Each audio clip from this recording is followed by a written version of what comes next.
following show contains adult content. It's not our intent to offend anyone, but we want to inform you that if you are a child under the age of 18 or get offended easily, this next show may not be for you. The content, opinions, and subject matter of these shows are solely the choice of your show hosts and their guests, and not those of the Entertainment Network or any affiliated stations. Any comments or inquiries should be directed to those show hosts. Thank you for listening.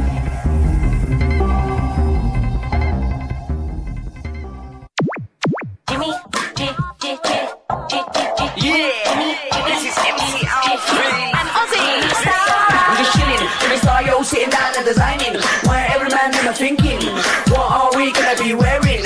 Yo, I'm a Liverpool MC, you can't test me. Big up the girls inside the party, let's get down to crazy Jimmy. Big up myself, the known as Alfie, the one and only, the Turkish MC. Always love the clothes of Jimmy. Bitch, I'm your one I wanna be, Jimmy Star's new celebrity. We'll take you out to Jimmy Star's.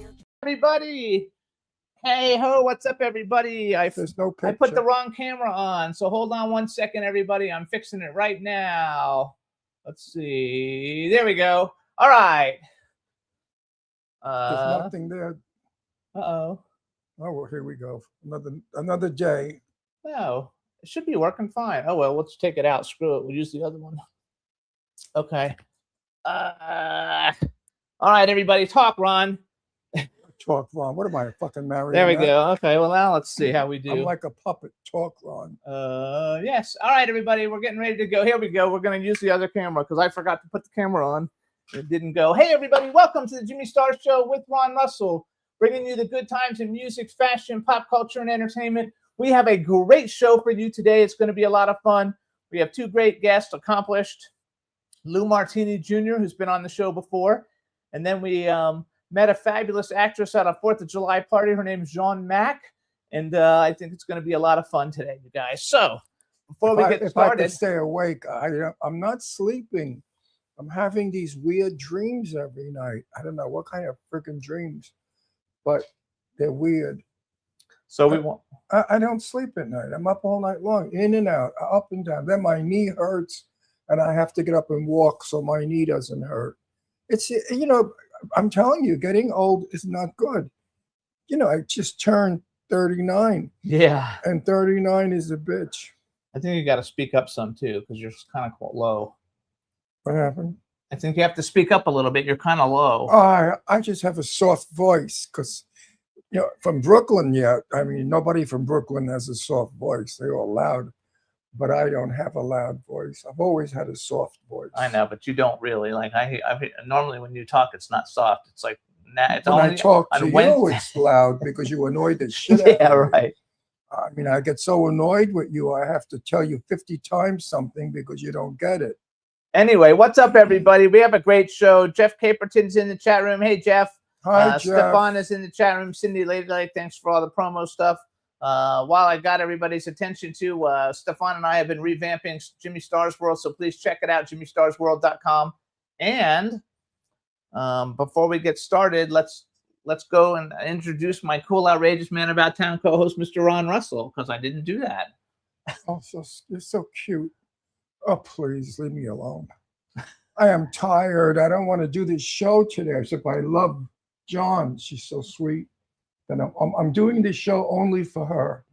No, you're going to have fun with the whole show. No, but I'm tired. I want to go to bed.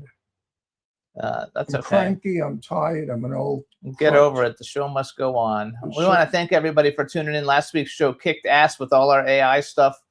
And the show also got put up on Instagram. And I don't know, between everything, we got hundreds of thousands of plays. So I want to thank everybody. We were all over the place, like some kind of a disease. Yes, so we want to thank everybody for tuning in because it was a lot of fun. Saturday, we went to a fabulous 4th of July party. We had a really good time. And like I said, we met Jean Mack. And it was at Steve Ross's house, which we're doing a movie with Steve Ross called Carnival.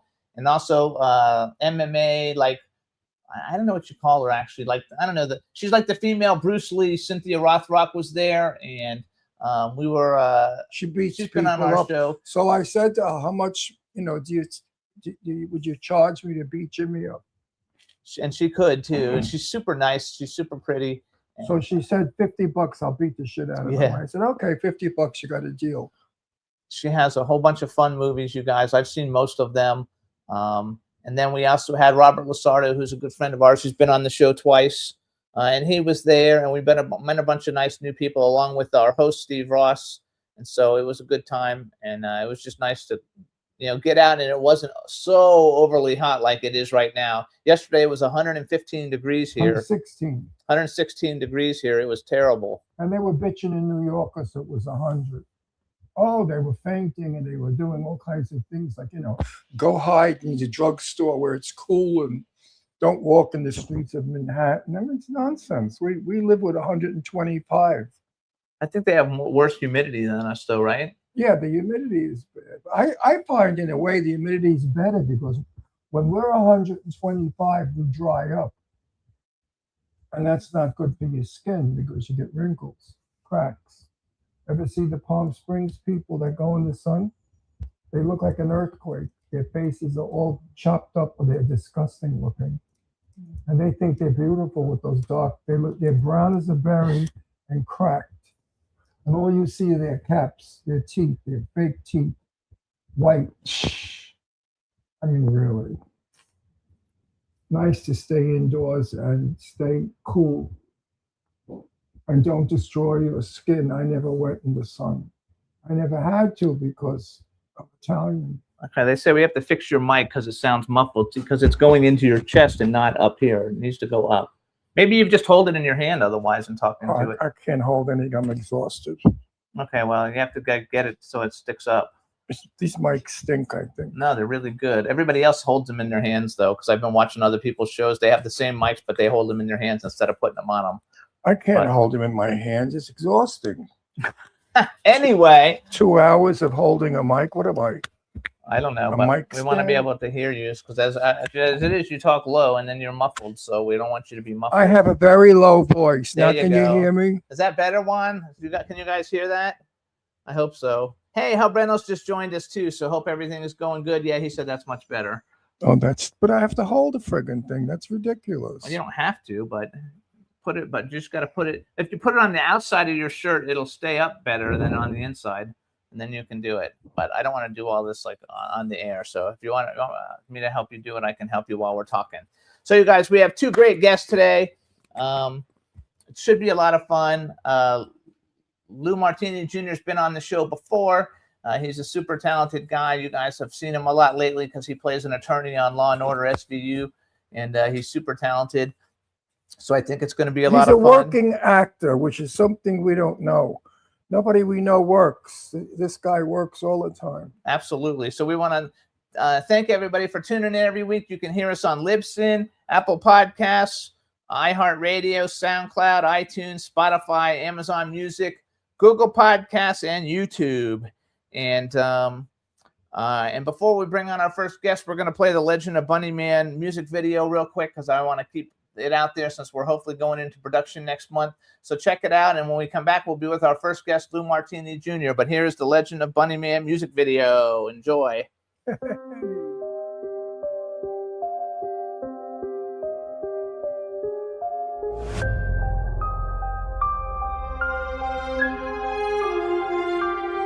Beneath the moonlight, shadows creep. In a suit of white, he doesn't sleep. Bunnyman's back, the whispers say. In the heart of the night, he's come out to play. Legends never die, they just evolve. In fear we stand, the truth we resolve. Bunnyman's back, in the dead of night. With a hop and a skip, he brings the fright. Run for your life, there's no escape. The legend reborn, that's Bunnyman Shade. From a small town where stories grow, in the dark alleys people move slow. If you hear the thump, better run and hide. Bunnyman's lurking, he's on the inside. Every dark tale has its spark. He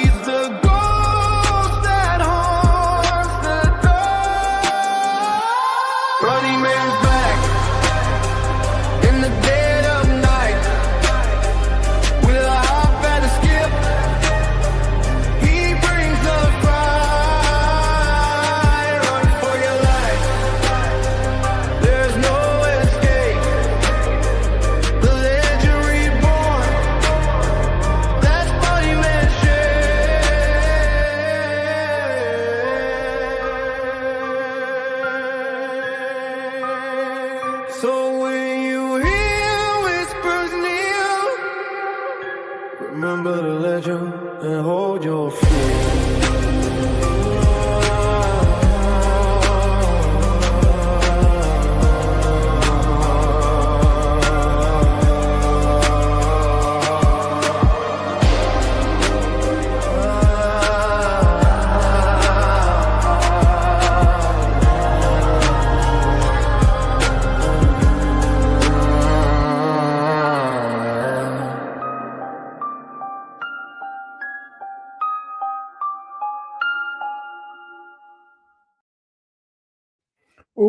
Oh, Bunny Man. Scary, scary, scary. I can't wait. It's going to be a lot of fun. All right, let's bring But on. who does he kill? Huh? Who does he kill? I can't tell you the story. All he does is walk around with a hatchet. Well, that's in the music video, but not in the movie. But Oh. I'm not telling you because nobody's done what we're doing yet, so I'm not telling you what happens in okay. it. All right, we're going to bring on our first guest, Lou Martini Jr. Let's bring him on. Hey, Lou! Great to see my boys. What's up? How are you? Yeah, you're Great, working, listen. you son of a bitch. How do you get all these Oh, jobs? please. I wish I was working as much as you say I'm working. Believe me. But I'm throwing my hat. You're working like crazy. Not really. Not really. It's drips and drabs, you know.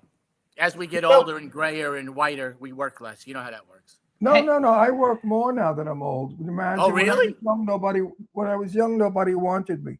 Now they all want me because I'm 100.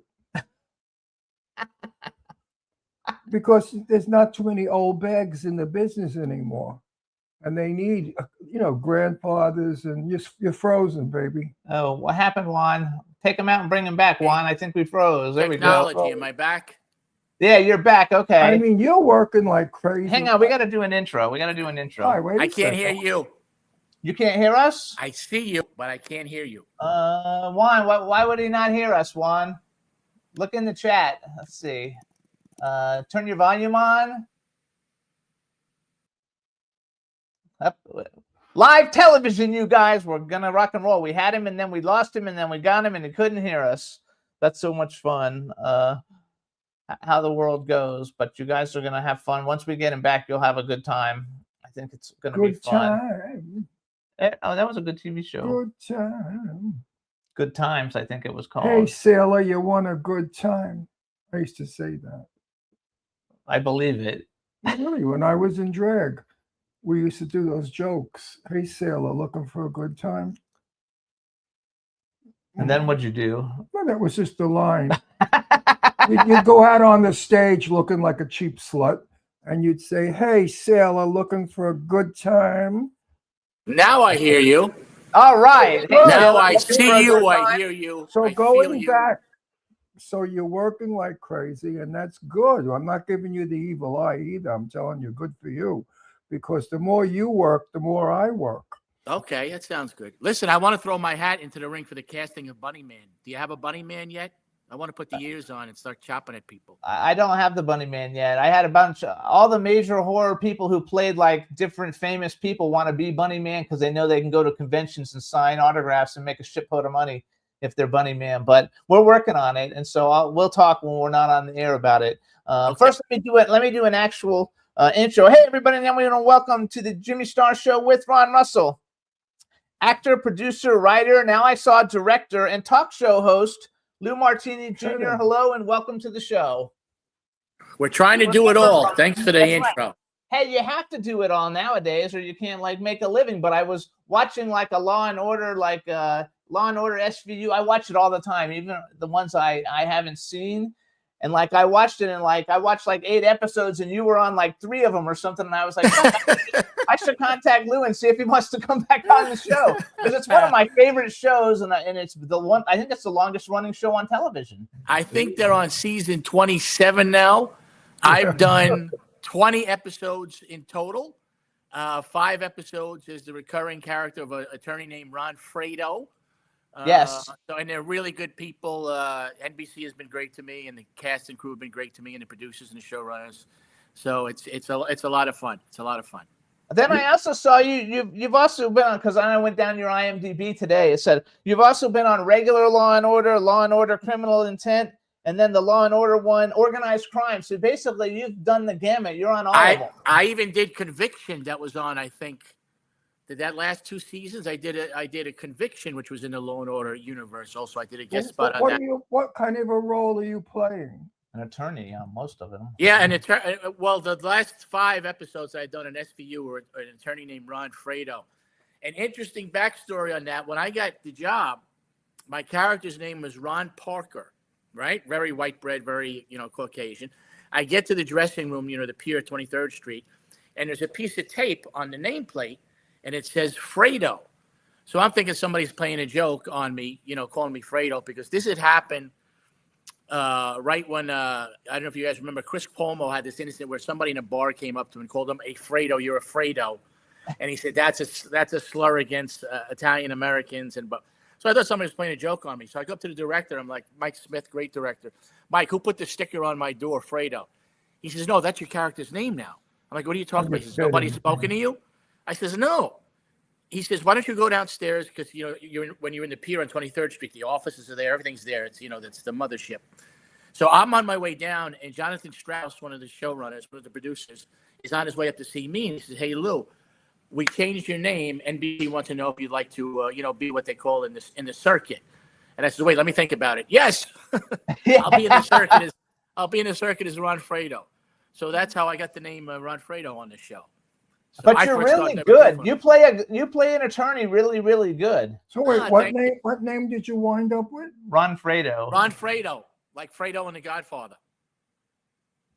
Okay. Which is kind of ironic since you were a little kid in The Godfather. In The Godfather, that's right. Amazing, Actually, right? Full circle.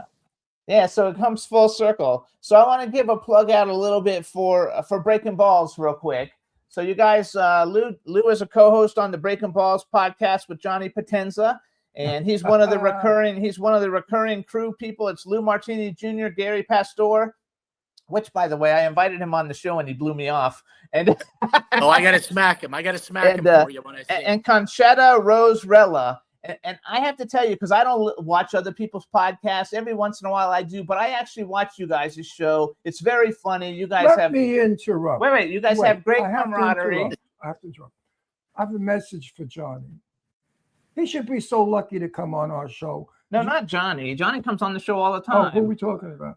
Gary Pastor. He's another. Oh, Gary, you should be so lucky. Do you know how many people want to come on our show and we turn them down? You have no idea. You have no idea. I shouldn't have brought it up. He's a nice guy. I can imagine. He's a great actor. Really and truly. You got to be out of your mind to turn down you guys. That's right. I have friends of mine in New York that called Jimmy and said, could you put my friend on your show? He just made a movie. I turn everybody down. What? You made a movie? Who ever heard of you? You made a movie with an 8mm in a subway. So what are we talking about here? No, there's a lot of those guys. You tell Gary he should be so lucky. I love Johnny P. Do you know Sean Kanan?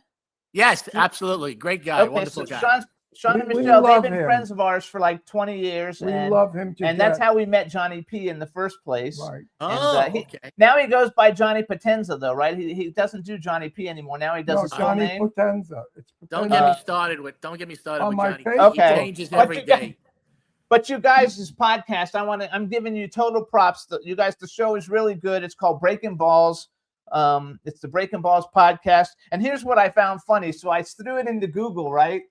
And it says the Breaking Balls podcast, and all you guys engage in relentless roasting, tell wild stories, and then it says, and share questionable life advice. It sounds like, and I was like, holy shit. It sounds like me on this show. Oh, God. I was like, questionable life advice. So you stole my gig, huh? Well, we got two. We have 2 people that want to sue us already, so that's good. You know, when people want to sue you, you're doing the right thing. We got a couple of lawsuits I've out been there. breaking balls for 18 years on this show. I learned it from you. The best. So tell everybody, how do they actually see the Breaking Balls podcast? Again, it's everywhere. It's on every platform that you can imagine. Spotify, Apple, YouTube. And when you see it, please like and follow and subscribe. I don't have to go through the drill. It helps us with how many eyeballs are on the thing. And I guess we're going to start shooting again at the end of the month, and it'll be season 3. And we got some really good guests coming on. We got Tony Orlando coming on. That's going to be fun. And we'll do one show with a guest. We'll do one show with just us breaking balls. So we mix it up a little bit. Tony Orlando is great. We've had him on he's like a wonderful, 5 times. he's a wonderful guest. Really good guest. Love him. Love him. He really is. He's very cooperative. He's entertaining. He's one of our better guests. Yeah, we love him. So you've done a ton of shit since the last time we had you on. But one of the things I want to talk about is the TV series that you're working on or that you're producing, and it's called Whacked. Where Are They Now? Tell us a little bit about it, because like I think it's hilarious. Yeah, we're still trying to get a deal with that, but we came up with the idea. My partner Tony D'Antonio is my producing partner, and I had this idea to take famous death scenes from movies and television programs, like for example, the little boy that got eaten up by the shark in Jaws. Whatever happened to that little kid in real life? Did he wind up homeless in Cincinnati? Did he wind up being the governor of Kentucky? We want to take a famous, iconic scene where everybody remembers the actor, but they've lost track of this actor or person, wherever he is. So we want to track him down and find out. Hopefully it's a good ending. It might not be a good ending sometimes. Like I said, you might find somebody homeless in Cincinnati that had an iconic death scene. But that's the idea. So, hey, if there's anybody out there that wants to get involved, we're looking for financial help with that. I think we're going to sell it, though. I think it's a great concept. It's a great concept. And, we're going to have fun with it. So you sent me a little reel thing, and I sent it to our engineer so we could play it so people can see it. They can see that, right? Oh, yeah, absolutely. The clip with Vinny Pastore, where we track down Vinny, that's a great one. So you introduced it. Hey, Juan, we're going to play the thing that I sent you this morning because I had sent the wrong format, the Whack TV thing. After Lou introduce it and hang on. We're going to play it for everybody. Go ahead and introduce it. I got a great story to tell you about the Vinny Pastore clip that's I think you're going to see in this Whacked. Yeah. Whacked by Lou Martini Jr. Enjoy, everybody.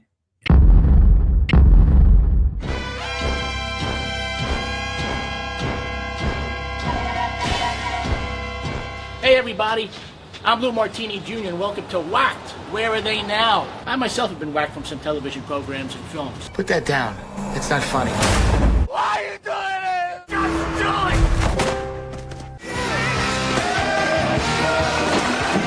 it! This is over. And we all know what happened to me, right? I'm hosting my own show. Hey, do you recognize these stairs? Well, maybe you do. There was a little film called The French Connection back in 1971, where maybe the greatest car chase scene in the history of film ended right there, when Popeye Doyle whacked the French drug smuggler. Well, we all know what happened to Gene Hackman. Academy Awards, mega stardom. The French actor who played the drug smuggler, not so much. We did hear that the actor, Marcel Bazouvi, went back to France and had a nice little career for himself. Supposedly, he actually became the foreign voice of Paul Newman and Charles Bronson. Well, there's only one way to find out. We got to go to Paris. The baguettes are on me. Hey, whatever happened to Marcel Bazouvi? Tonight on Whacked.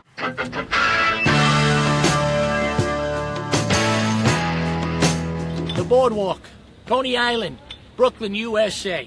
The sun, the surf, the rides, and some of the great films of all time were shot right here on this boardwalk in Coney Island. Annie Hall, The Wiz, and of course that cult classic, The Warriors. Right there on that beach, the character Luther sang maybe the creepiest little song in movie history. Warriors, come out to play. Well, right after he sang that song, the other gang showed up and whacked Luther into eternity because he had framed the Warriors. No, it wasn't us. It was them. Would you believe that same actor, years later, won a Grammy? Not bad, huh? Hey, whatever happened to the Warriors' David Patrick Kelly? Today on Whacked. Hey, everybody. I'm Lou Martini Jr., and welcome to Whacked. Where Are They Now? The Verrazano Bridge, the gateway to the Atlantic Ocean, where a bunch of wise guys are sleeping with the fishes, as they say. The big pussy's out there somewhere. Get your minds out of the gutter. The big pussy from The Sopranos, one of the great TV shows of all time. As we all know, the big puss met his untimely death on a boat out there in the Atlantic Ocean. Jesus Christ. I gotta sit down. I feel like I can't stand. Is that okay, Tony? Did I sit? This one's a little close to my heart.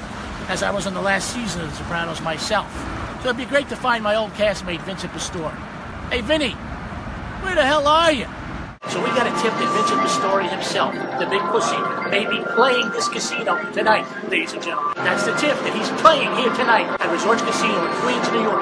Let's go find him. So Vincent Pastore, the big pussy, is playing the casino. But it's not craps or roulette or even blackjack like I thought. He's playing with his band.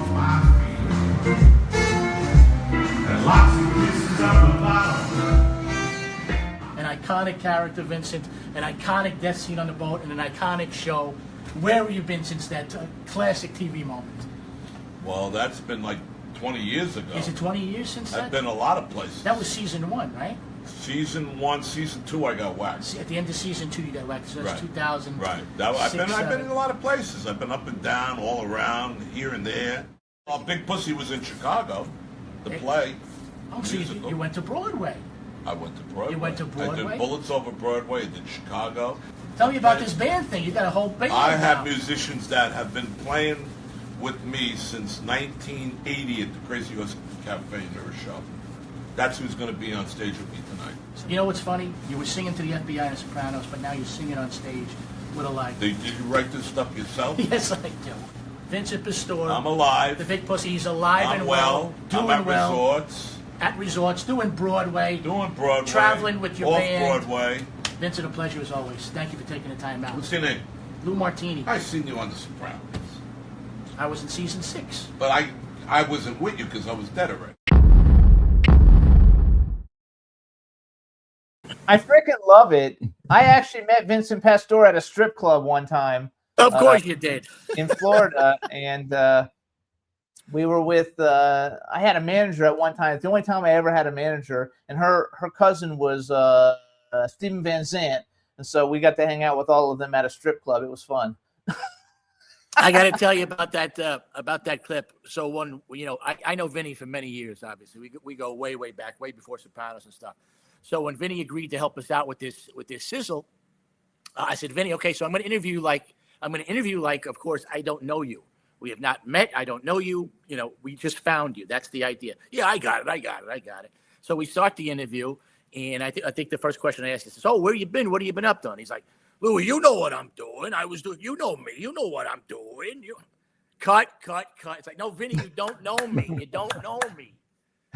We had to do like 3 takes of it where he finally got that he didn't know me. He wasn't going to say how he knew me. But we love Vinny. He's the best. No, it's a lot of fun. So I have a question. You put this project together a long time ago, and now you're shopping it because now you're gray. Yes, as you can see. And a lot less weight.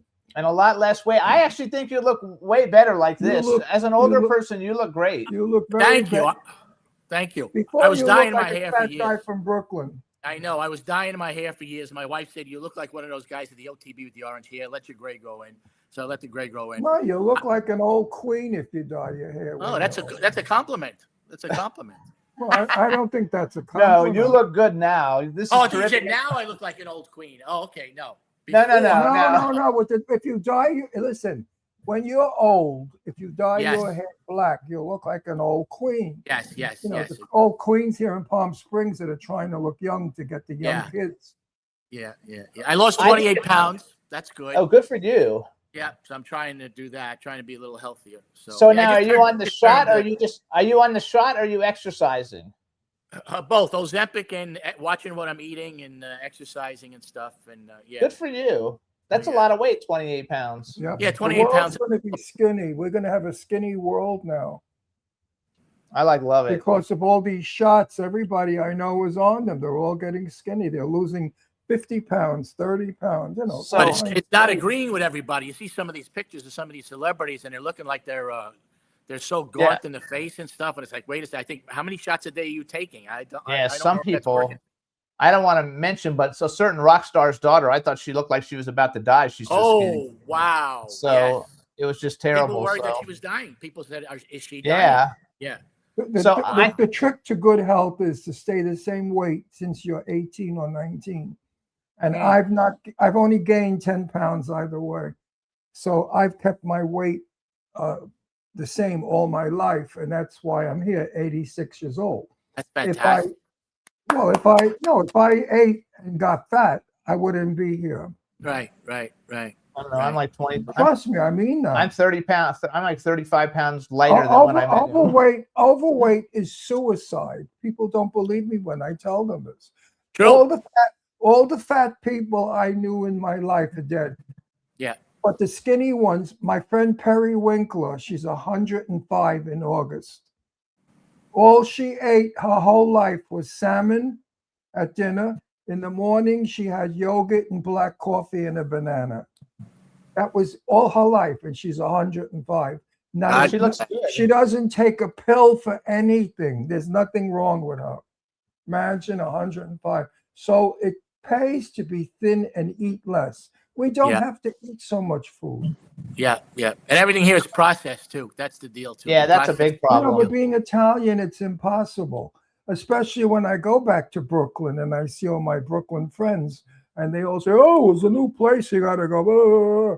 And you eat like a crazy person, you know. I thought you guys were moving back. What happened to that? Weren't you going to move back to Long Island? Yeah, well, we were going to move to Long Island, and then we decided not to move. So Ron and I both have terrible knees. I've had 4 knee replacements, and he's had 1. I can't handle the cold. I really can't handle the cold. His daughter's just like a year ago moved to Pennsylvania, where we used to live in Doylestown. So we just met with the realtor, and our plan is to go to Boca. And move to Florida, and then at least we're on the East Coast and we can get up there easily. That's exactly what my wife and I are doing. Yeah. Oh, good for you. And all my Brooklyn friends live in Boca. You Yeah. know, all the Italian guys I know. So We it's just nice. came back. Oh, you just came back from Boca? We love it. We just came back. We're looking from anything south of Jupiter and Fort Lauderdale and north. So we're looking in that area. And we're going to keep the apartment in Brooklyn because my rent is still very cheap. I have a beautiful apartment in Bay Ridge, which is still a great neighborhood. Because, you know, I never go into rooms or offices anymore. Everything's on the internet. That's right. You do Either everything I from have home. an audition live on the Zoom or I send a tape in. And if I book a job, then I'll just fly up, jump on a JetBlue, work, stay in Brooklyn, and go back home to Florida. That's the plan. Hopefully, you know, God willing. So No, that's going to happen. That'd be great. I would love for you to be there because we're going to be there too. You want to That'd be be in great. Boca. You want to be in Boca because Boca is absolutely the, I guess, most dressed up, best restaurant kind of. If Yeah. you want to feel rich and if you want to feel good about yourself, move to Boca. It's not Yeah. like the rest of Florida where they look like shit. You know, the old men with the varicose veins and the shorts. Yeah. And they walk around like they're crippled. It's not like that. We like Boca. We're from there though too. But I it's lived nice. there 21 years and I adore it. I miss it a Yeah. lot. Yeah, no, we looked at some places in Boca too. It's all about numbers, you know, what we can afford. Same thing with us. Yeah. Same thing with us. But Well, a million is nothing. Yeah. Everything's a million. it's a lot for us, but it's a nothing for anybody else. Yeah, I know. You know, I'm up for this television series where I play a gangster again, as usual, and it's called the L.A. Mob. What's it called? L.A. Mob Story. L.A. Mob Story, and it's about the hoods that came from New York to California and how Interesting. the mafia worked their Actually, way. when they actually are like fully ready to go, like I'll introduce you to them. Because that Okay. would be something for you too. Yeah, I just went up for two big jobs I didn't get. Very disappointed, but you know I went up for the. That's the game. there's That's a what spin-off happens. there's a spinoff of Tulsa King called Frisco, and Well, I was. they Tulsa hired- King is got the it. best. They hired me because of my Brooklyn accent. So I narrate the movie. I open it with narration, and periodically through the film, I do narration. Great. Yeah. And act in it as a hood. I do hood good. Is it shooting in L.A. or? Yeah. Shooting in LA, yeah. That's So why actually- we're staying here also, because of that TV series, as well as other films. The Bunny Man thing is supposed to be funded in the next like 30 Either I days. play a cop or I play a hood. So I don't know. Yeah. Wait, I wanna See, go like back- I never played a lawyer until I went gray, and then all the lawyers. Oh, I can't play a Now lawyer. I can see you though playing like that on like really big things and Yeah. and I didn't know they were doing a Tulsa King spinoff, but I'm a huge Frank Grillo fan. I really like Frank Grillo a lot. Yeah, but guy, playing yeah, a I know. lawyer, playing a Yeah. lawyer is so many pages of script. I couldn't do it. Yeah, I Do you did. remember lines real easy? Do you still remember lines easy? It gets harder and harder. It And is hard I for take the me. Prevagen every day. That helps. I take a Prevagen. So Does it gets really harder and help? Because harder. I see Yes. the commercial all the time, and I always ask him, "You think that shit works?" Yeah, No, I no, think no, it no, does. no, no. I think it Listen, does. when you get to be my age, 86, you don't remember jack shit. You don't even remember where your dick is when you have to pee. So, I mean, you have to think about it. Like, where was my dick last time I saw it? Because you're 86. So I use a plug. So does, what's his name? Meryl Streep uses a plug and Johnny Depp uses it. Everybody. They all use it. They don't memorize They lines all anymore. I use was it just because on a they don't set. want to learn. They don't want to learn their scripts, so they want to be fed. But I was just on a set.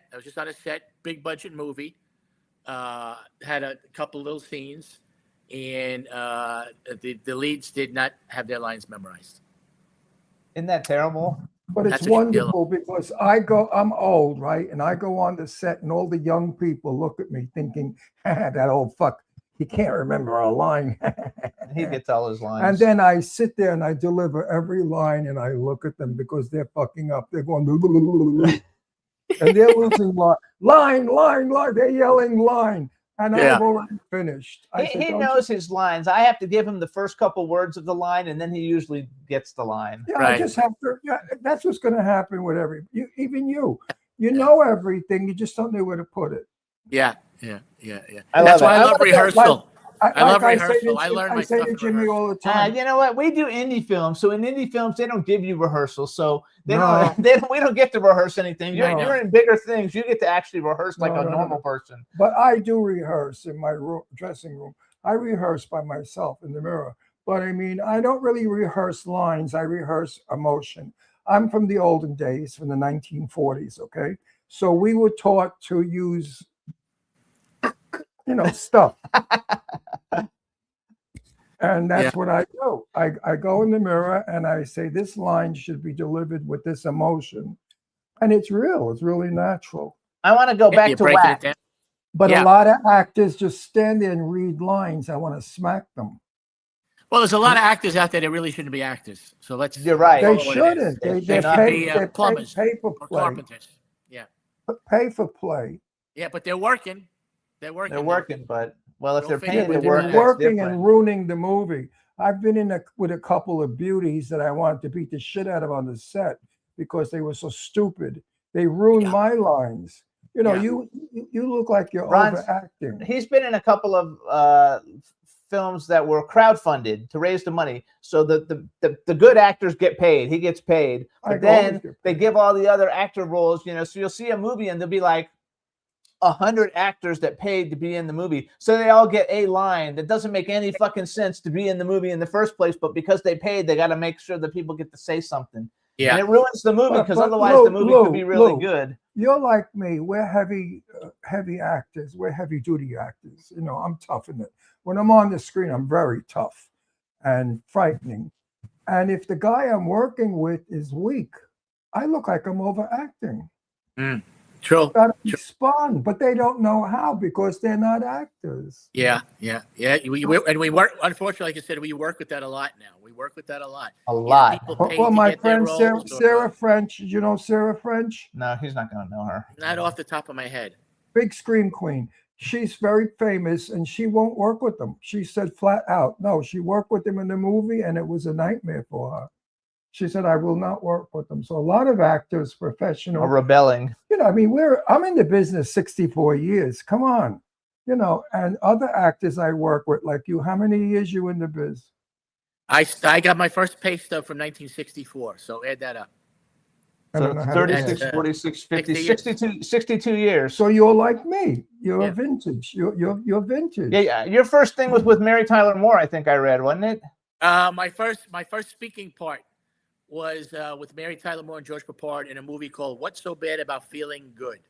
I know that movie. Yeah, these lovebirds have this virus, and the whole city gets crazy off this lovebird virus. It's a funky movie, and actually almost got fired from that one because I had a scene where I'm running up the city hall stairs, and Mary Tyler Moore and George Papard are coming down the stairs, holding hands, and I'm yelling for my mommy, who's I guess is at the top of the stairs, and I would have to break them up.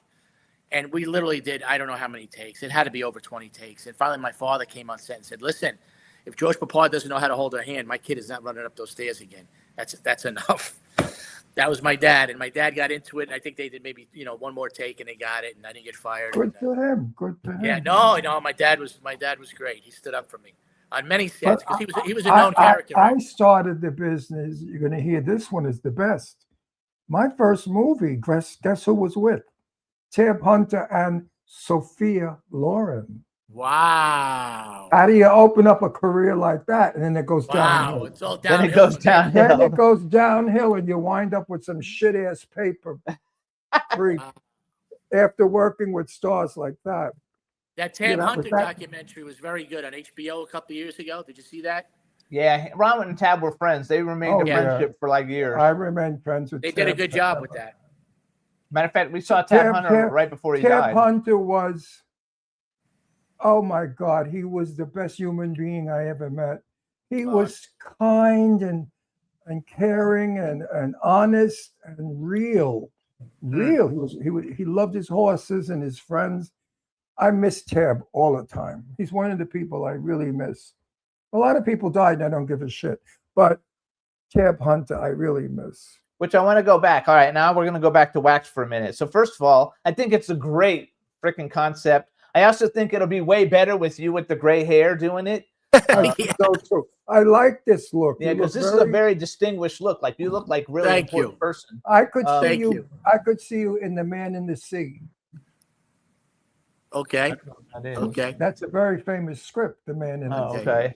Okay. So first of all, so you were talking about the kid from Jaws earlier. I'm not positive. I think the kid from Jaws, it's either the kid from Jaws owns a restaurant or the kid from Jaws has a sandwich named after him at some restaurant, as the kid, whatever his character name was when he got eaten in Jaws, which is funny because it was on 4th of July and I watched like 10 minutes of it. And that was the scene I watched where the little kid gets Right, eaten. right. So Hey, that that's when you know you can make I'm it. surprised. yes. I'm surprised name a they sandwich let that after you. happen because children should never be abused. They in don't really film. show it. They just show the Even blood. the thought of the idea.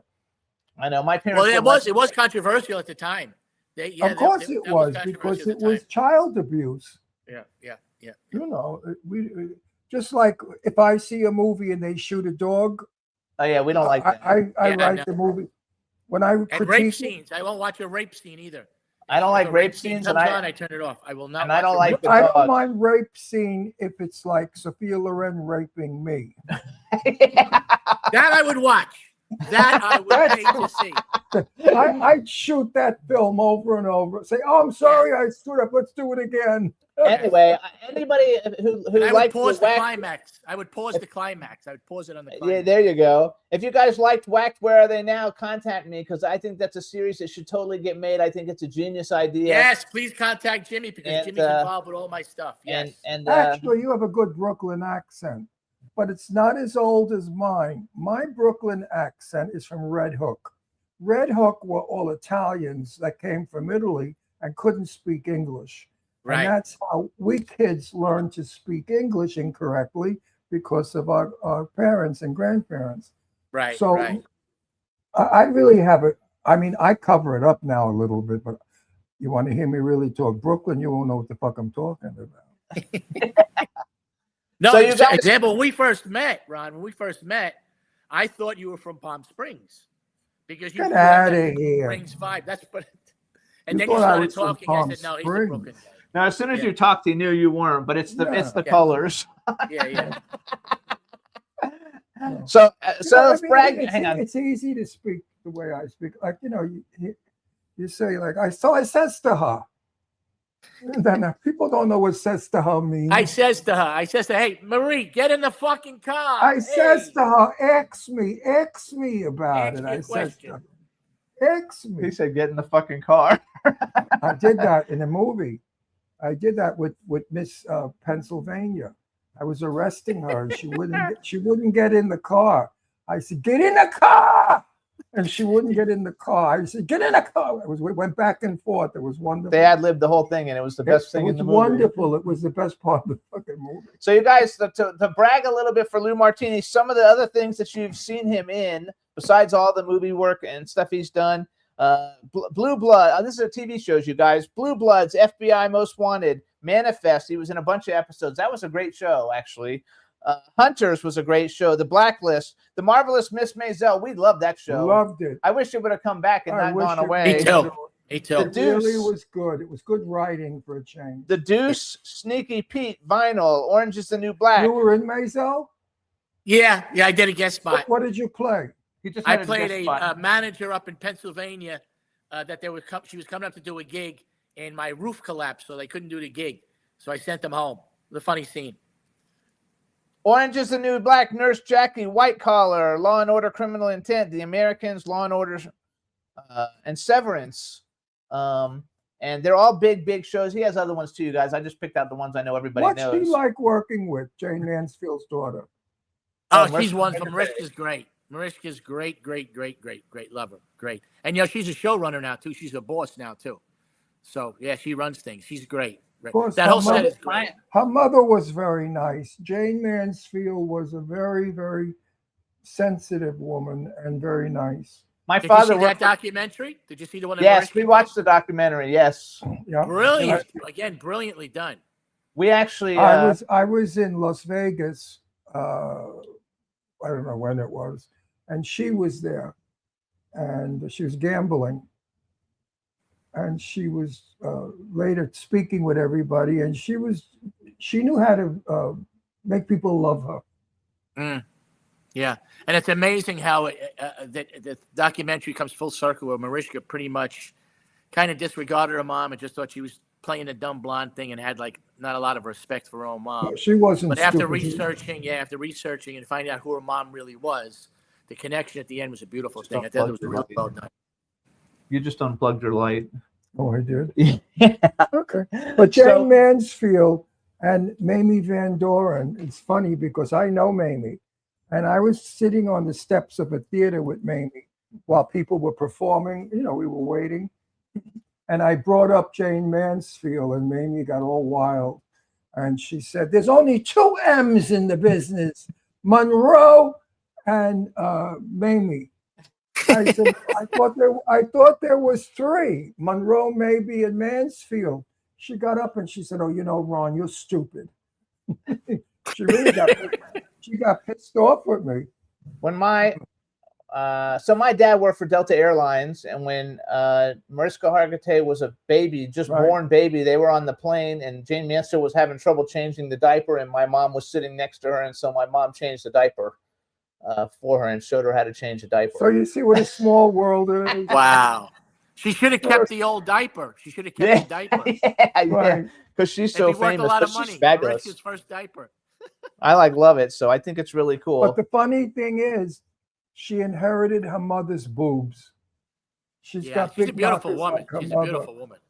Oh, she's a beautiful she's woman. yeah. fabulous. I love her. I think she's wonderful. So since the last time you were on, I wrote down you've done all these things. Something called 69 Parts, Winds of Silence, Mooch, Secrets and Betrayals, a documentary, a Watergate documentary of some sort, Welcome to Bellevue, 3 Schmucks, Ebenezer the Traveler, and The Accused. And then you've done some really big shit. How do you pronounce it? Verity? Yeah, Verity. That's a movie with Anne Hathaway and Dakota Johnson, Josh Hartnett. That's huge. Josh Hartnett. Anne Hathaway, I hear she's trouble. She's great. She's a Jersey girl. She's sweet. I worked with her twice now. And a matter of fact, the first time I worked with her was on a TV show called We Crashed. We Crashed. Crashed. I worked with her there. And when she saw me on set for the movie Verity, she came up to me and gave me a big hug. She said, "Oh, I saw your name on the cast list, and you're great." Oh, that's nice. That's Very good. sweet to me. We had a nice. I played her Well, limo think driver. I think the trouble might be with Meryl Streep. I Yeah, think they maybe. had- They Yeah, had a I little think so. trouble on that new Prada movie. Yeah, I could see that. But Anne has been nothing but great to me. So So We Good. Crashed, you guys. Good. Jared Leto, Anne Hathaway, Anthony Edwards, Campbell Scott. Well, I love Campbell Scott. I haven't seen him in anything in a long time, but those are 2 huge things. And then you did something else. I don't know if this is old or new. I wrote it down, though, because almost everybody on it's been on the show. It's called Once a Week for Life. yeah, John we shot that. Castos. We shot that about a year and a half ago. I want to say really gritty independent movie. George, is it George Savalos, I want to say? Am I pronouncing the last name right? Who? That I don't know. George who? Yeah. Jo- The John- he stars in the movie. He funded the movie. He directed. He produces a one-man show kind of thing. John And, Kapelos, Daniel Roebuck. I'm doing a movie with Daniel Roebuck now. Al Sapienza, John Fiore, Oksana Lada, Artie Pasquale, William DeMeo. Have you been in that William DeMeo TV series? No, I think I'm the only one in New York that hasn't. Grayson. Yeah, you're like the only one who hasn't been in it because I was have looking not at been the in cast list on it and I was like, knew half the people on it. Yeah. They're missing out. Yeah, missing Willie out. has not asked me to do it. Willie, if you're listening, let's go. Come on. That's right, Willie. I'm trying to get him on the show, so if I get him on the show, we'll plug it for you. Okay. How many movies are you offered that aren't funded? I just got 2 offers that they're Not looking for funded. money. Not So what I funded. do is if I like the script and if I like the people that are involved, more importantly, I'll let them attach my name to it. I'll say, yeah, you can attach my name to it. If it helps with funding, it helps. If it doesn't, it doesn't. You know, but I first have to be able to want to work with those people, you know, because I'm at the point now, I'm not going to work with an asshole just for the sake of working. I don't need it. I have my wife and my cats. I got my Jersey Shore home. You know, if I don't need to go do it, you know, I want to enjoy work when I work now. I want to enjoy it. You know, guys, I'm sure you're Same the with same him. thing. I feel just like I'm not going to there enjoy are it. I'm certain not doing it. producers I will not work with that I have worked with and were horrible to me and to the cast. Yeah. They yeah. they thought who the fuck they were. They suddenly became superior because they had a directing job. Get over yourself, you jerk. 2 weeks ago, you were pumping gas in some gas station, and now you're a director. My ass is a director. So you guys too, you can go to LouMartiniJr.com because he's got 3 other films that he's that are really fabulous films that he's like looking for funding for, and they're really, really good. I've read them all. They're fantastic, and he's a super talented guy. So just in case, check out Lou. Can I pitch him? Can I pitch him real quick? Can I pitch You him can real pitch. quick? Yeah, we got like time. 15 minutes. You're fine. Pitch away, baby. Okay, so we got and Jimmy loves all 3 of them, and Ron loves all 3 of them too. The movie called Honor, which is about a family of detectives in New York City in the late 80s. They all have a deep, dark family secret, and these 3 secrets pretty much hit the wall at the end of the movie. I wrote this as with my partner Dave Jogler and Rich Wenzel, pretty much as a tribute or as an ode to the old New York gritty 70s type movies like Across 110th Street and Dog Day Afternoon and stuff. I think it has that vibe. And we were supposed to make it with Joe Bologna back in the day. And unfortunately, Joe Bologna passed. Yeah, Joe passed. He was going to direct it. And he passed. And then the producer passed. And then one of the writers passed. So it went on the back burner for a while. But it's out there again now. And Jimmy is actively helping us with it. And we got that. We got a faith-based film. Let's talk about Joe a little. Okay, definitely. Renee is still devastated over Joe. Ron was friends with both of them. I'm friends with Renee, and she couldn't everybody stop. was. She can't stop talking about Joe. All she does is talk about it. Joe Bologna, everyone out there, was the sweetest guy, the nicest guy, the most down-to-earth, softest guy you want to meet. And that's because he was going to be a priest. Right, He right. stopped being a priest to do acting. And he married Renee Taylor many, many years ago, and they were married for like 1,000 years. And poor Renee, I feel so bad for her because she's really lost. Yeah, yeah. So if maybe the son is wonderful, Gabe. wants to give her work, I think we should give her some work. Yeah, to yeah. keep Gabe her- is wonderful. The son is also a filmmaker. He's Right. doing stuff. Exactly. But before Joe passed, Joe was like, you know, Lou, this movie has to be made. This is a film that has to be made. That's how much he So believed guys, in the us. first one was called Honor, which you can read a little bit about it when you go to LouMartiniJr.com, or you can contact me because I've got all the information and I can set it up because we need money. Yep. And the other 2 that we're really high on that we know we're going to make is one is called Steubenville, and it's a faith-based film about 3 guys growing up in Steubenville, Ohio, and their friendship and their faith. And we got Dan Lauria, the great Dan Lauria, attached to be one of the leads and to direct. So we're excited about that. We're looking for funding on that. And then the third one, which is crazy, but this is right up Jimmy and Ron's alley because they're crazy. It's called King Killer, and it's where I play an Elvis. King Killer. King Killer, where I play an Elvis tribute artist, and we go around the country with my mother and my girlfriend, who my mother thinks she's Gladys Presley, my girlfriend thinks she's Ginger Alden, and we go around the country killing other Elvis tribute artists so I can be the #1 Elvis tribute artist. So a I very love that dark shit. comedy with Elvis music. It's called King Killer, and especially now with Elvis being hot again, I'm trying to get somebody like to see the potential in that. No, I You know? think it's awesome. I like absolutely I think freaking you're like out of love your it. fucking mind. I know. That's why I hang out with you guys. That's why I hang out. But with you it's guys. good. It's good. It's good.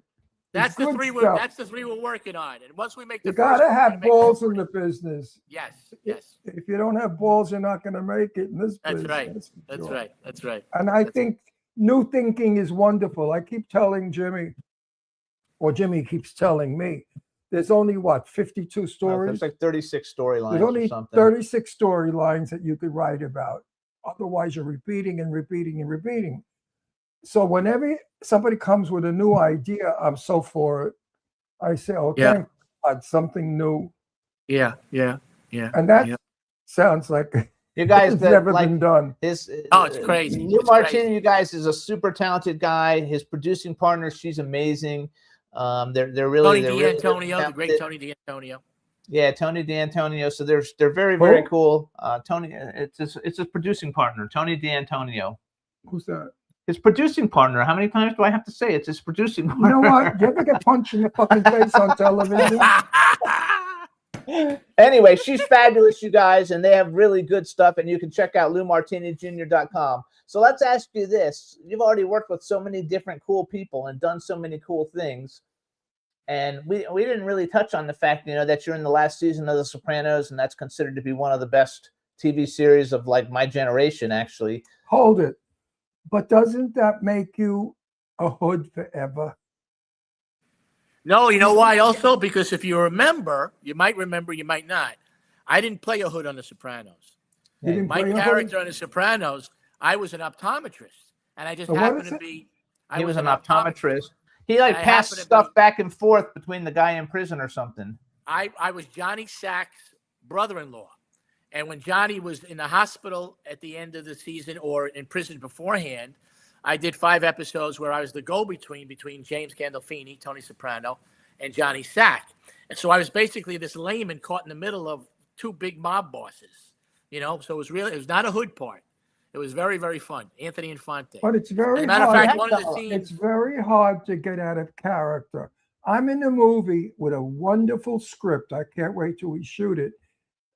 What is it called? The one which with one? with Joan Collins. Oh, Saving Paradise. Saving Paradise. And they wanted me to play the romantic lead against Joan Collins. And I said, no, I've never played a romantic lead, let alone against Joan Collins. No. And in the script was a tough guy from Brooklyn. Who's an agent. A Jew from Brooklyn who's a tough guy agent with sarcasm and funny. I said, that's who I want to play, Bernie. I don't want to play Joan Collins' lover. Right, So, right. Would you, the question is, would you play Joan Collins' lover? He's too young. Yeah, absolutely. You would? Listen, like I said, it's all about if the script is good, if the people that are doing the story, if the people that I want to work with, and I know I'm going to have a good time, as far as respect goes. Yeah, and the but work being done and I felt I would. But I'm fall too young short. to play Joan Collins. Yeah, you're too young to play Joan Collins, so it wouldn't be. I didn't think I was manly Rock Hudson enough or something for her. So I said, let's get George Hamilton, and they agreed. George Hamilton will be wonderful with Joan Collins. Oh, I met George Hamilton back in the day. Nice guy. My mom was on his show. He was doing a contest. Remember when he had his talk show with Alana? Back in the day, they had a talk show. Right. He had a contest that they were going to stay in somebody's house for a sleepover. And my mom was one of the 3 finalists, and they took a tour of my mom's house because my mom's house had all the Elvis Presley stuff. It's hilarious. He was very nice. Very nice. Yeah. He lives down the street from us. He lives right over here, and I've seen him 1,000 times, and he's very sweet and Right, very good. very sharp. What happened, Ron? What happened to the movie back in the day? You would ask me, unfortunately, Paul Sorvino had passed, and you would ask me about doing the role in a film that you were going to do. Do you remember that? When I spoke to you guys probably about a year ago? The Gift of Magic. The Cursed Gift You of said, Magic. "Oh, I'd It's love you still- to play Okay, the the role Gift that of Paul Magic. was I was working with Lainey Kazan to play the lead, and Lainey got very ill. So I said, I'll get Renee Taylor. So I called Renee, and Renee was excited. She said, send me the script and I'll play it. Well, Lainey and Renee are good friends, but they got on the phone, and Lainey called me up and she said, what the fuck do you mean you gave Renee that script? I was supposed to play the lead, blah, blah, blah, blah, blah. I said, you're half dead.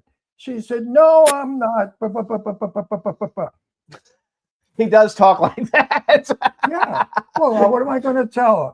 I said, I know Lainey for 35, 40 fucking years. I could talk to her that way. Yeah, I've worked with Lainey. You know, Lainey's from She was supposed to play Brooklyn. my mom. She was supposed to play my She's a mom in tough James broad Burrow's from sitcom. Brooklyn. Oh, really? That's funny. She doesn't She was going to fold. play his mother in something. Yeah, she doesn't fold, Lainey.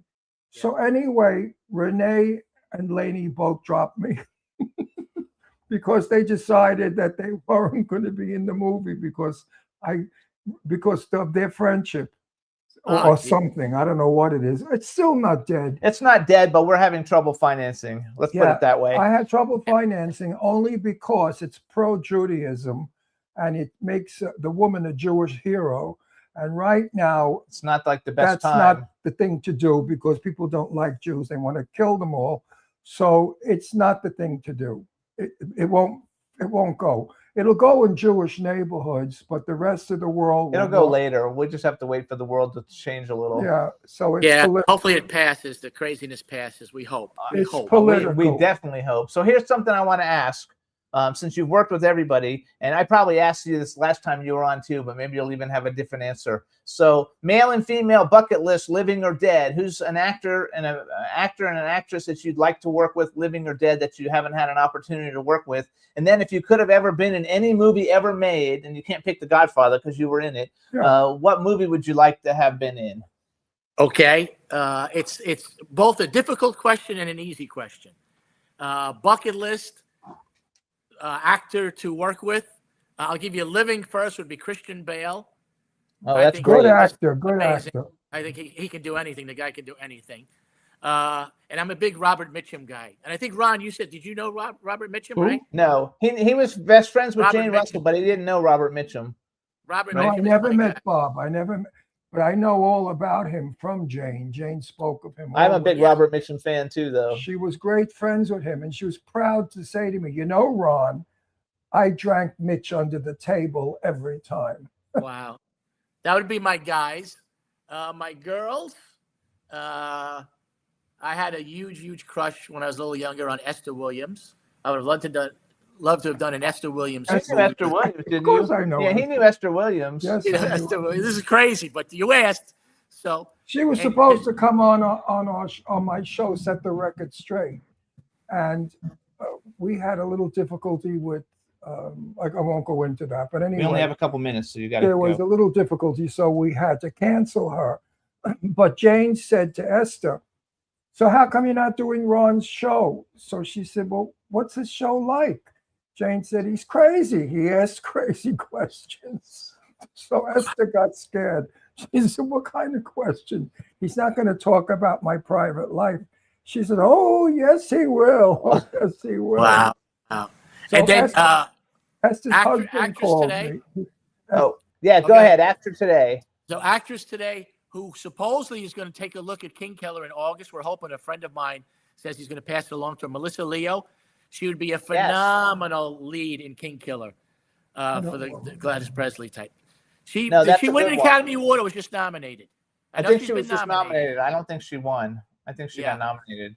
Ron, if you saw her face, you'd know her. She's a phenomenal older What's her actress. name again? Melissa Leo. Melissa Leo. Melissa Leo. I don't know the name. So then, what's a movie that you would like?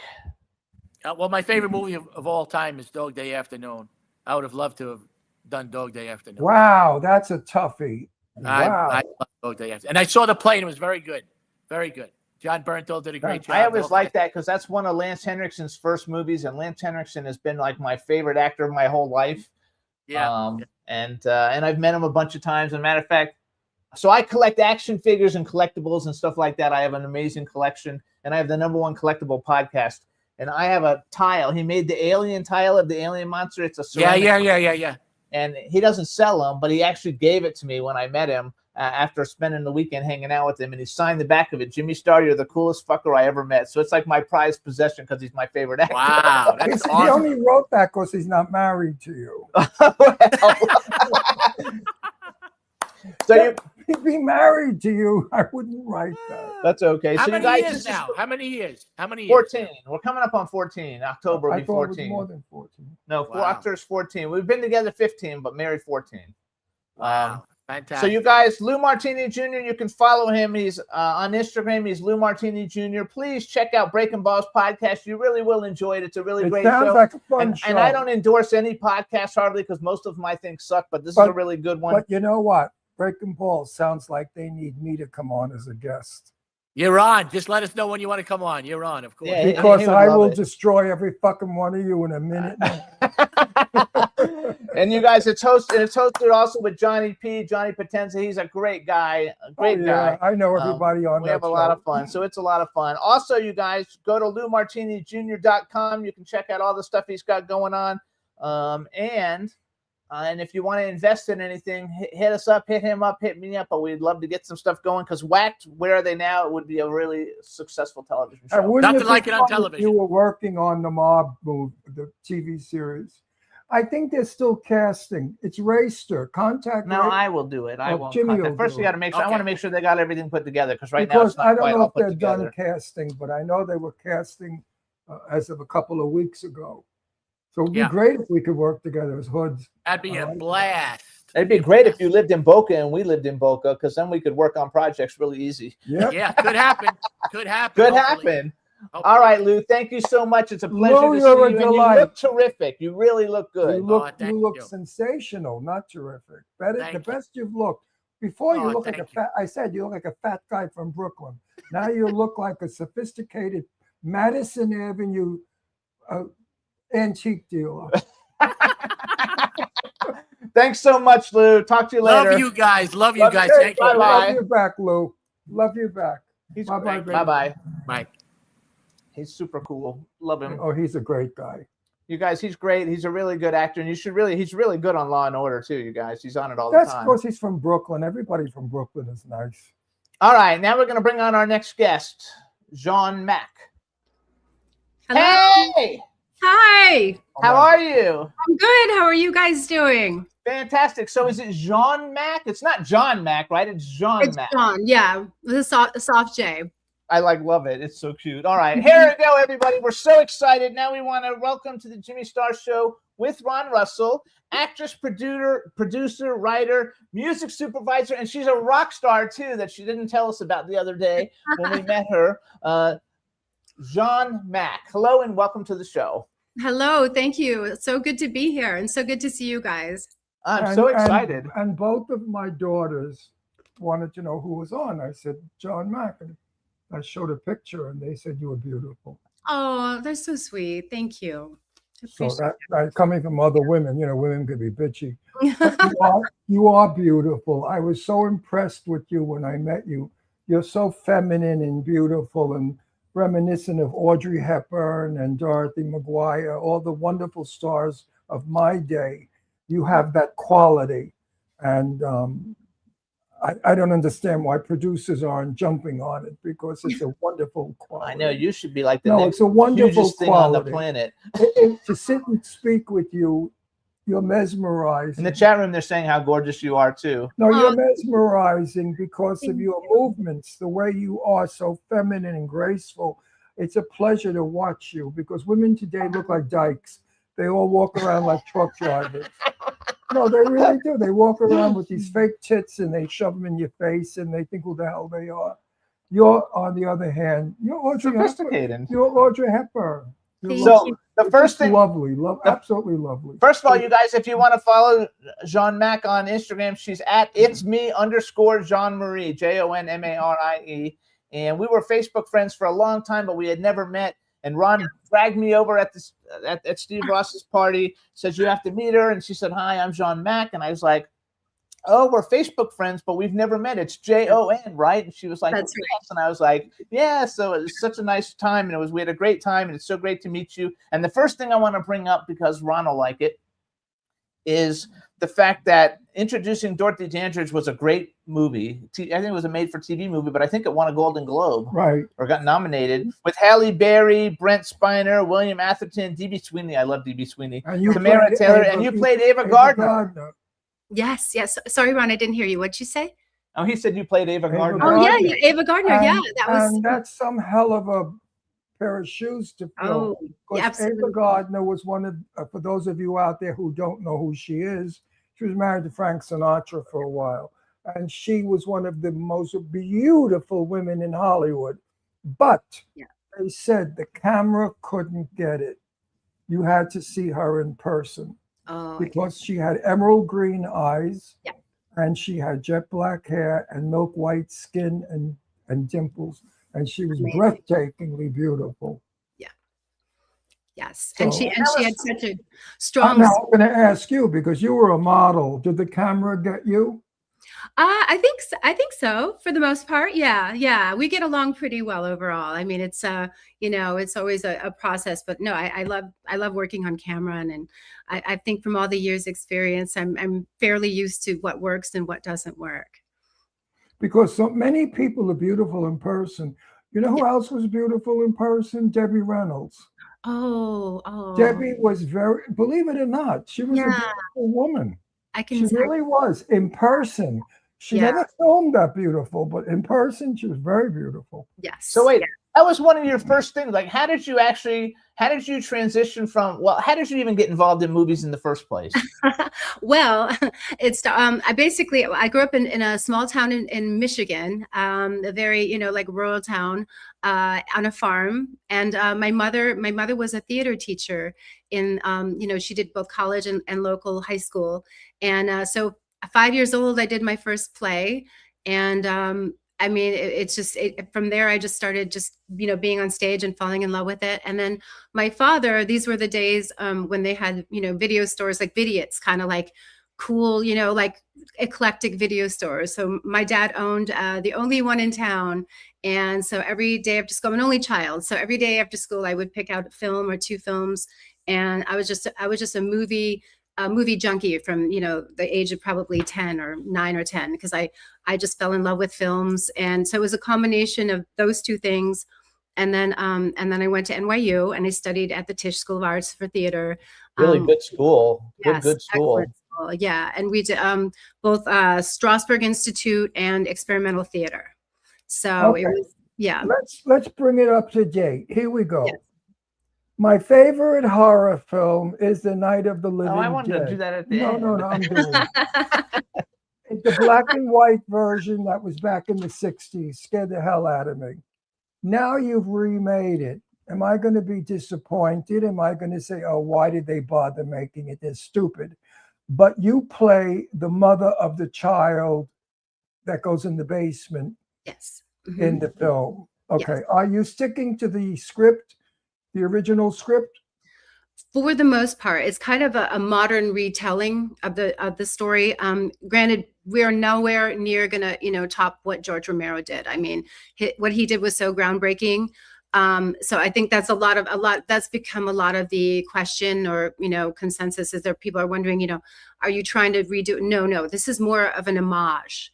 So I think everyone involved is a huge Romero fan and fan of the genre, and you can't beat the original, of course, because it was one of the most interesting things to come out of cinema, especially at that time. Like it set the tone for all horror movies after it.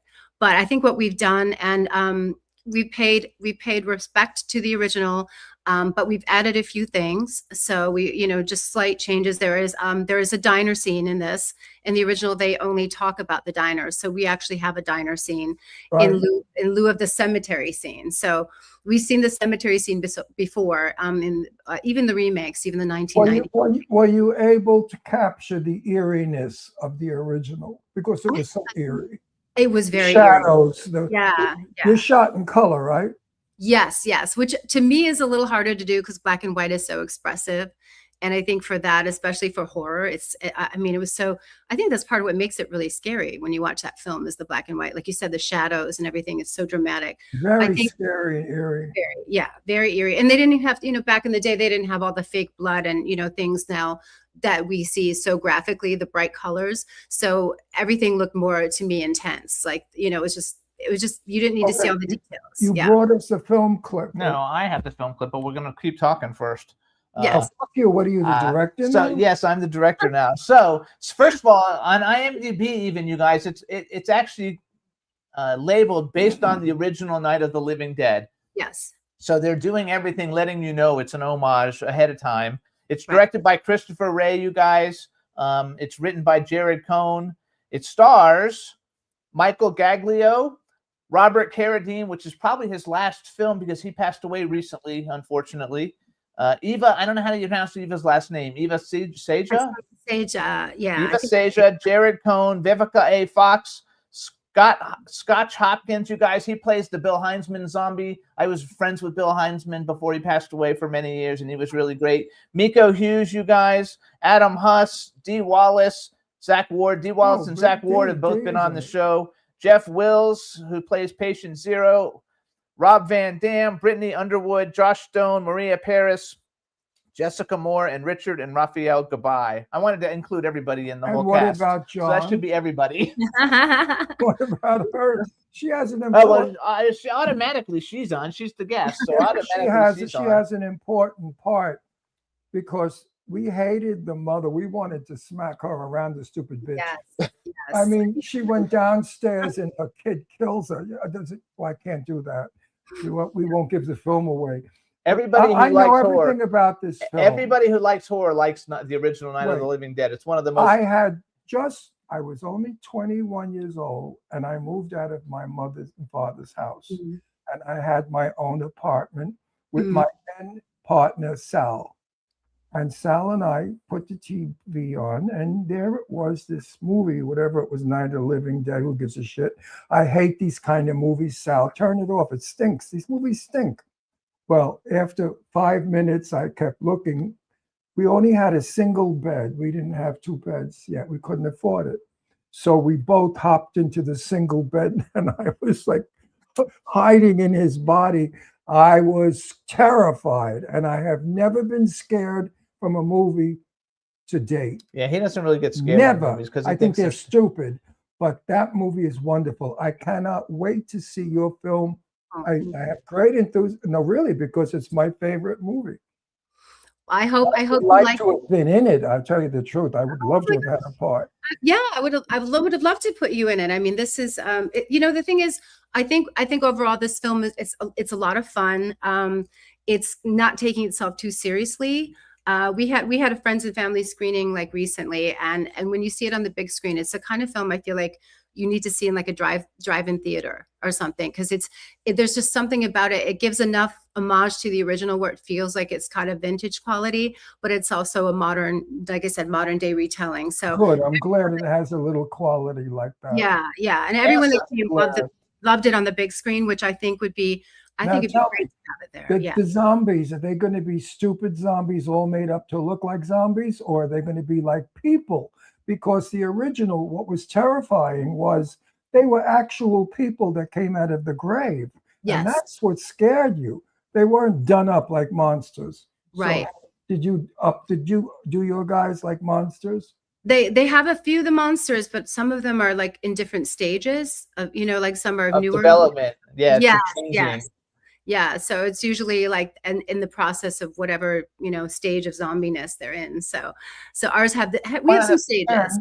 And back in 1962 or 3, did not allow that sort of stuff on screen. No. Blood was never shown, bullets were never shown. And suddenly the truck goes on fire and you see these dead people come out of the grave and go over and start to eat the arm of somebody that was barbecued on the truck.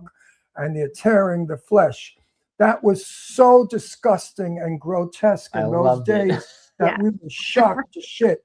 We couldn't believe they were showing such a thing. So I have a question for you. First of all, one of the things I think was super smart is you guys, you put some kind of like very iconic actors who are very well known. You know, having Dee Wallace, she's super well known. yeah, she's Zach Ward, fabulous. you know, it's in A Christmas Story, everybody knows who he is.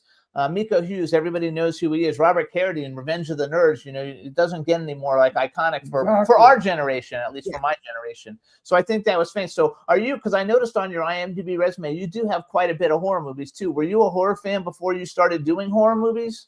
Always. Yeah, always. I think, yeah, from the time I was a kid, like my dad, you know, having that store, I gravitated towards horror. I watched Cronenberg films when I was probably 8 years old, which is probably a little young, but I've always had a love for horror. I mean, since I was little, and appreciated for old and new horror, like young and old horror, all ages of horror. Yeah. My first two horror movies that I ever saw were Phantasm, which I'm pretty good friends with Michael Baldwin, who played, you know, and he's in all of them. And the other one was Phantom of the Paradise.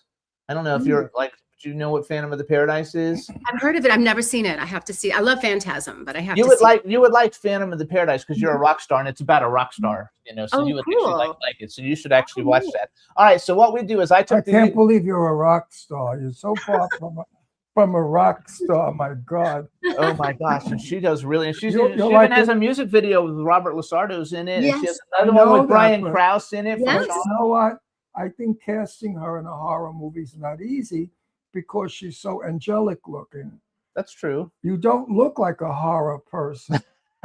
You look like an angel. That's why it's called acting. You always tell me it's called acting. It's called acting, but you're beautiful like an angel. I love your face. So hang on. And not only do I love your face, but your fella loves your face. The guy you were with is so crazy in love with you. Oh, my I feel so sorry for him. Oh my gosh. Oh no, he's madly in love. He doesn't see beyond you. You're his light. All right, we're going to Night of the Living Dead. So what we're gonna do is play the trailer. So Juan, we're gonna play the one that says Night of the Living Dead 2026. You, John, actually introduce it for us, and then hang on, we're gonna play it. It's only like a minute something, and we'll be back. Yep. All right, introduce it for us. Okay, you're about to check out, based on the original Night of Living Dead, brand new trailer coming out soon.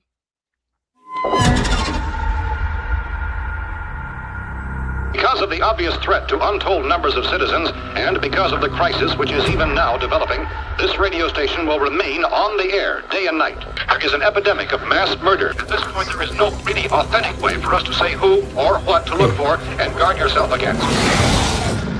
It seems to be a sudden, general explosion of mass homicide.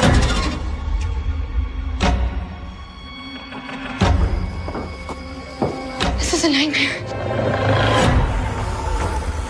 How are we gonna get out of this? I don't know. It's like nothing that we've ever seen before. It's everywhere.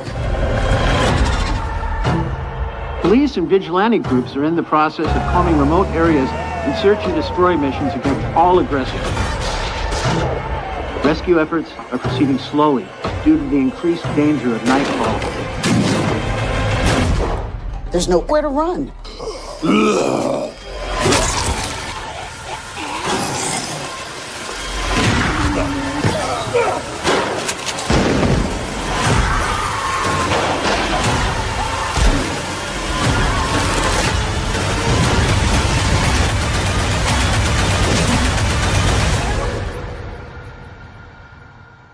I know what you want. You want a horror movie. Thank you for clicking on our video, everybody. If you like what you saw here, please make sure you like. Hi.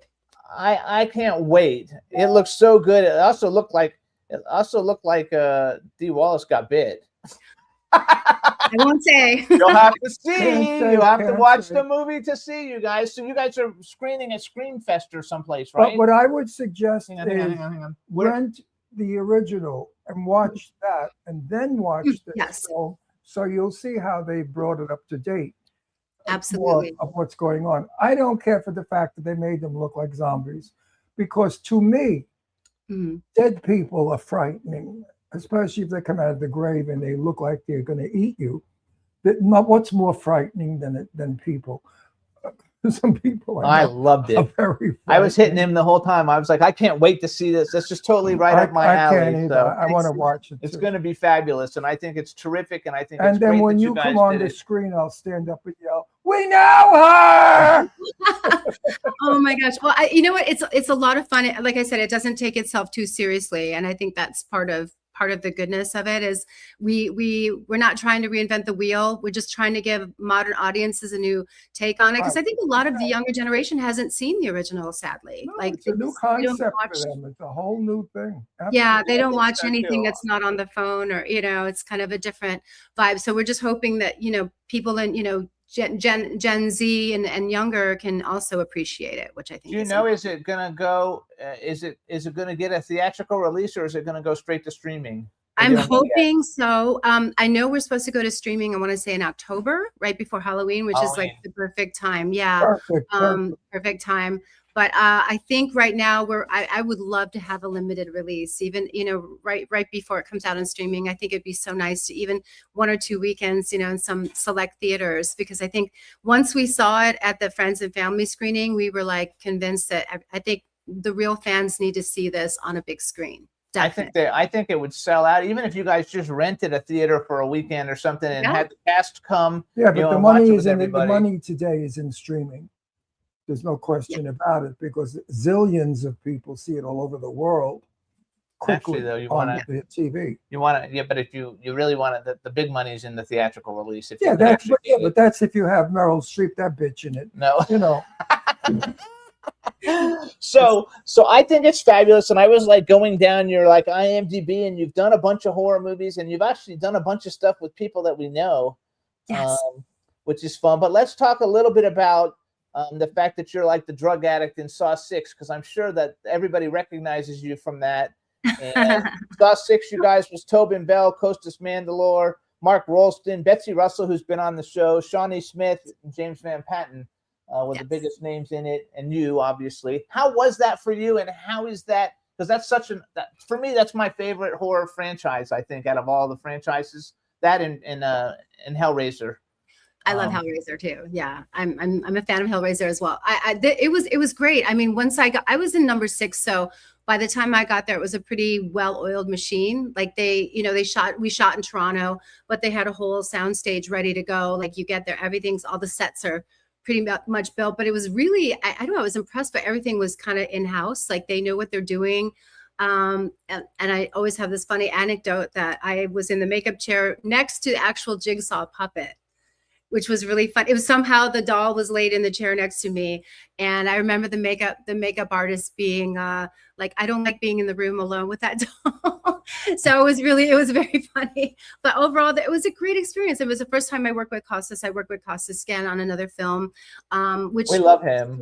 Oh, Costas is great. Yeah, he's awesome. We met him at a movie premiere, and we hung out with him. Then we went to eat with him afterwards, and then the next night we did the Halloween Hotness. And he was there, so we hung out with him there. He was like great, and one thing that's kind of cool. So like, because I'm a big Saw fan, like I told you when I met you, I have all these collectibles. So like Saw 3, the whole story of Saw 3. I don't know if you've seen all of them or you just saw yours, but Saw 3, it revolves around the guy whose kid gets killed, and all he has left is her pink pig, and a stuffed pig. And I have the actual stuffed pig from it. And a really good friend of mine was Jay LaRose, who played Troy the Chain Man in Saw 3. Yes. And I saw you did a movie with him called Mandrake. Yes. With him and Betsy Russell. And Betsy Russell was on our show like 10 years ago. Yeah. And so Saw for me is the favorite. And then I like all the regulars. You have your Friday the 13th is good. Yes. And Friday the 13th, Texas Chainsaw Massacre, and I guess Pinhead, the Hellraiser. Those are big titles. Those are like the most popular yeah. ones. But for me, Saw, there's just something about it. It's just so cool. It's so eerie. Did you see Saw 10? I did. I've seen all of them. Okay, and Saw 10 was- yeah, actually, Kevin, the same director who worked with us on 6, did the newest, the 10, the latest. I He's went great. to see Saw 10 with his daughter, and I freaking loved it. I actually downloaded it and kept it. I It mean, was it's creepy and everything. And now I believe that for Saw 11, I think Blumhouse bought the rights, and it'll. That Blumhouse sounds about right. Yeah, that sounds about right. Because the original was James Wan and Oren. Okay, so yeah. They we did had the James original. Wan. We had James Wan on this show when Saw 1 came, the first Saw movie came out, and people were freaking out. They were like, how in the hell did you get, James Wan? Because back then, that's a long time ago. People didn't know who we were all that much, but we got him. And and it was super exciting. So I just love the whole thing, and I love it also. My next question for you then is, because you have done a lot of independent films, and then you've done films with like the biggest stars on the planet. How is it as a difference in doing like an independent film compared to doing one with like an actual budget? Worlds apart. Woo, yeah, I mean, Worlds apart. yes, I think it's your skill set always stays the same, but the circumstances and the surroundings change. And I think, I love working on the bigger budgets, of course, because it's just, as you know, Ron, it's more cushy, and it's, we like to have our air conditioned paddy wagons and whatnot. But I've worked in guerrilla conditions as well with, all budgets of films. And, every time though, it's a pleasure because I love what I do. I love being on set. I love working with actors and directors and just having that camaraderie of being a family. Even if it's just for a couple weeks, you kind of go into a fantasy world and you're literally a family for the amount of time that you're working. And I love that, big or small, it doesn't matter. So of course we all like the, the cushier, nicely catered dinners, but at the same time, I'm happy eating a sandwich, on a stoop. If I'm working with great people, that's what it's about in the work. I'm going to brag for you a little bit. You guys, so she did a movie Playing for Keeps. Gerard Butler, Dennis Quaid, Uma Thurman, Jessica Biel, Judy Greer, Catherine Zeta-Jones. I mean, that's like all A-list, everybody. Another one called Straight A's with Anna Paquin, Ryan Felipe, Luke Wilson, Krista Campbell. We had her on the show last year. Powers Booth, and Cale Chain, Nicolas Cage, Enrico Colantani. I love him. He's great. For me, so Veronica Mars is like my favorite TV show next to like 21 Jump Street and stuff that's more my age. But like he's like the perfect father. Like thinking you think if you were gonna have a father and you got to pick one, he'd be the one you would want to have. But Ryan Quanten, you guys, he was True Blood. Annabelle Acosta, Sean Patrick Flannery. So these are all huge. And Acceleration, Dolph Lundgren, Chuck Liddell, Natalie Byrne, she's been on our show, Danny Trejo, Al Sapienza has been on the show, Jason London's been on the show, Sally Kirkland was friends with Ron. Oh my She's gosh, friends with small Sally world. Kirkland. It is a Amazing. small world. Rest in peace, Sally. Yes. And you did another movie called Spiders, and it has Patrick Muldoon, Krista Campbell, and Sydney Sweeney when she was young, which I found interesting. And the only reason I bring it up is because when that movie came out, the guy who wrote the story, Dustin Warburton, somehow we were friends on like MySpace, I think. That's how long ago that was. And so like I helped him promote it when it first came out, even though I didn't know what I was doing. But it was kind of like a fun, low budget movie. And I loved Patrick Muldoon, rest in peace, that he just passed away. So did Sally Kirkland. Yes. Sad. So I think you've done so many great things. And also you did a movie called The Deep Ones, and we have Robert Miano coming on, and Kelly Maroney's a friend, and Gina LaPiano was on our show too. So oh my gosh. all these people that you worked with. Hi, Kelly Maroney. We love Kelly Maroney. We love her. Yeah, absolutely. Oh my God. No, they're all, I've worked with so many amazing people, and that's what I love about this is who you meet and your experiences you have. It's a family.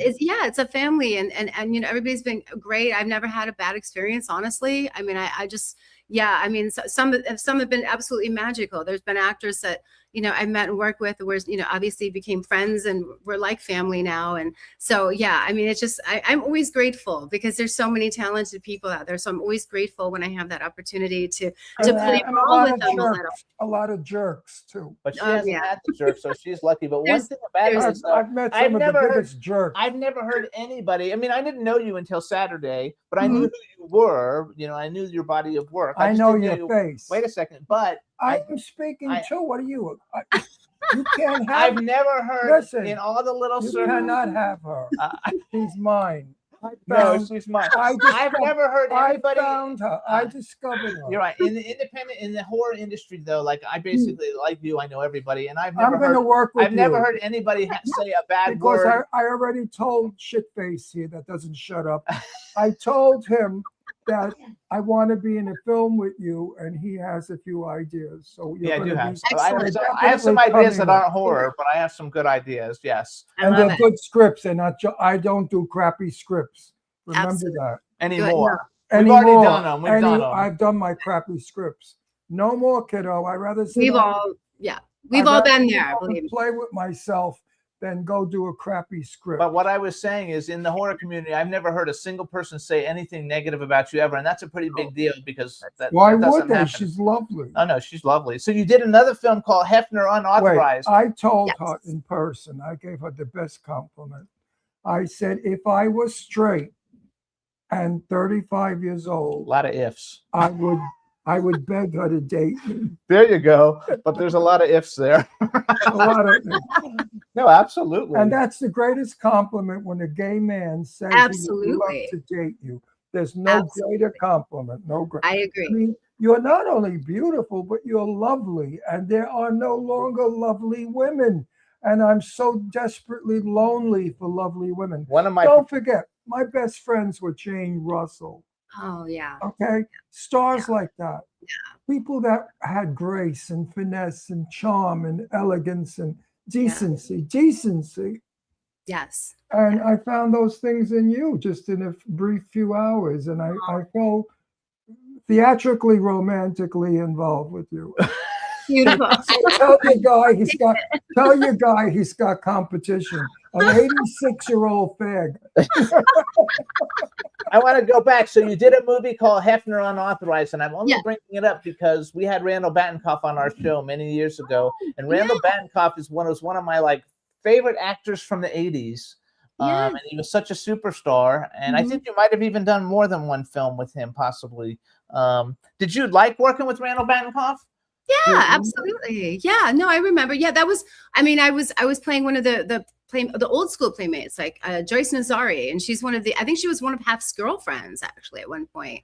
I believe. I mean, have had many girlfriends as we know, but I think she at one point I want to say in that era was his girlfriend and his favorite girl. And no, it was a great experience. I mean, I was still new to working on sets. At that time, I was very green in the industry, just starting out, but it was a positive experience. I mean, that's those kind of jobs really helped me along with trying to just fashion myself and know how to work on sets, know how to work with different people, from bigger budgets to smaller budgets. So I'm grateful for all of those experiences. Oh, and he would have been so when you would have been a newbie, and he would have probably been pretty seasoned at that point. So that actually gave you an opportunity to work with somebody who everybody already knows. I'm not sure exactly. I know he still works, but I don't think he gets to do as big a project. Have you ever played glamour parts? Not as much as I would think, but no, not as much. I mean, Ava Gardner, that was Right, pretty, that would be the biggest one. Yeah. But they always like to put me in, no makeup and rough and tumble. I'm either like an FBI agent or a doctor or something like that. So I mean, I like to play all types of things, but glamour pots are funny. I mean, why not? I love to play that. One of my producing partners is in the chat room, and they said, "Read my mind. There's a lot of great things we could do with her." See that this is going to give you work, John. We're going to give you work. I love it. It would be like a lot of fun. Horror is my favorite genre. We all need work. Absolutely. I can't stand these actors that act independent. Yeah. No, I beg. Hey, no shame in that. We all need to No put shame certain in people- begging because we're selling talent. Absolutely. And when you're selling talent, you beg. Yes. You Sometimes say- you have to. You do. You say, hire me. That's begging. So you haven't been an action star yet, then?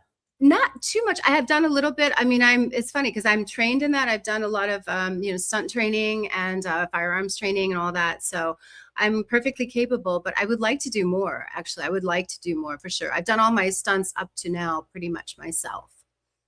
Oh, that's so cool. Do you know Sarah French? That sounds familiar. I'm not sure if I know her We personally. need to introduce you to Marcel Waltz because, he does movies all the time, and he's to me, he will love you. He's like the best indie director that there is at the moment. Very cool. He's from Germany. Uh-huh.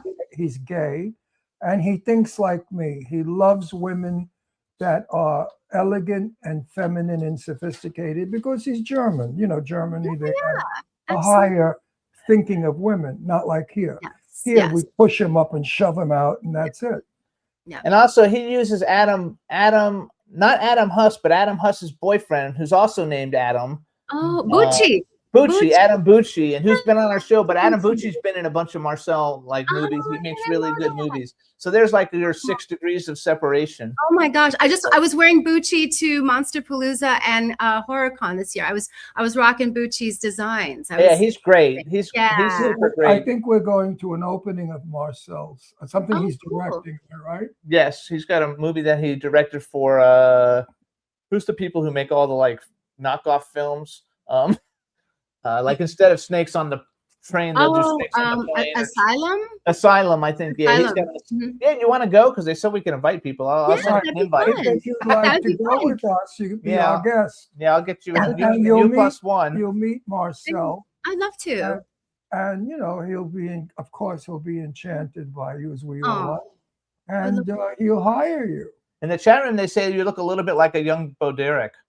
Oh my gosh, thank you. She's still stunning. Bo is still stunning even as an older lady. She's an old lady. So here's something I like to ask all the movie people that come on. This is like a bucket list question. So living or dead, a male and female actress that you would love to work with that you haven't had a chance to work with, but they could be living or dead. Then the second part of the question will be, if you could have been in any movie that's ever been made, what movie would you have liked to have been in? Ooh, okay. Living or dead. Okay, I mean, I have a couple for each. Ava Gardner and Marilyn Monroe. As far as there you go.